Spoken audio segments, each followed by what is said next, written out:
সফরে 2 ওয়াক্তের নামাজ একসাথে 1 ওয়াক্তে পড়া যায় কি? এই মাসালাটা বুঝার আগে ঠান্ডা মাথায় একটু ভূমিকাটা বুঝুন। প্রত্যেক নামাজের শুরু ও শেষ সময় কোরআন ও হাদিসে স্পষ্টভাবে বিস্তারিতভাবে বর্ণিত হয়েছে। কোনো নামাজকে বিলম্ব করা কিংবা সময়ের পূর্বে আদায় করা জায়েজ নয়। আল্লাহ তাআলা কোরআনে কারীমের মধ্যে বলেন, ইন্নাস সালাতা কানাত আলাল মুমিনিনা কিতাবান মাওকুতা। সূরা নিসা 103 নং আয়াত। নিশ্চয় নামাজ মুসলমানদের উপর ফরজ নির্দিষ্ট সময়ের মধ্যে। 2 নামাজ একত্রিত একসাথে আদায় করার কথা কেবলমাত্র মুজদালিফায় মাগরিব এবং ইশা ও আরাফার ময়দানে জোহর এবং আসর একসাথে আদায় করার কথা হাদিসের মধ্যে এসেছে। আর কোনো নামাজের ক্ষেত্রে 2 নামাজ একসাথে আদায় করার সুযোগ নেই। ইসলামের শুরু থেকে নামাজের সময়টা নির্ধারিত, তার মাঝে কোনো ধরনের পরিবর্তন ঘটেনি। এজন্য ইচ্ছাকৃত নামাজকে তার সময় থেকে বিলম্বে আদায় করা অর্থাৎ কজা করা কাবীরা গুনাহ, আর সময়ের পূর্বে আদায় করলে আদায় হবে না।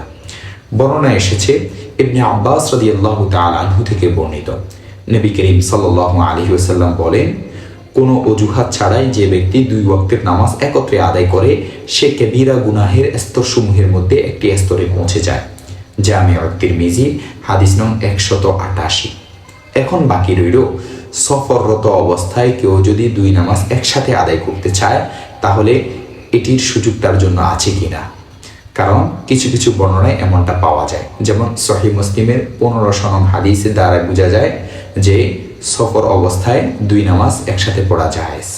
এমন হাদিসের ব্যাখ্যা হচ্ছে, এখানে 2 নামাজ একসাথে পড়ার দ্বারাই হাকিকি বাস্তবে উদ্দেশ্য নয়, বরং এটাকে বাহ্যিক একসাথে মনে হলেও বাস্তব অর্থে একসাথে নয়। আর তা এভাবে যে সফর করতে করতে একদম জোহরের শেষ ওয়াক্তে এসে গেছে, এমন সময় নামাজ পড়া আরম্ভ করেছে যে শুধু এই জোহরের নামাজই পড়া যায়, এটুকু সময় বাকি আছে। এরপর 5-7 মিনিট অপেক্ষার পরে আসরের সময় হয়ে যায়, তখন আসরের নামাজ পড়ে আবার সফর শুরু করে।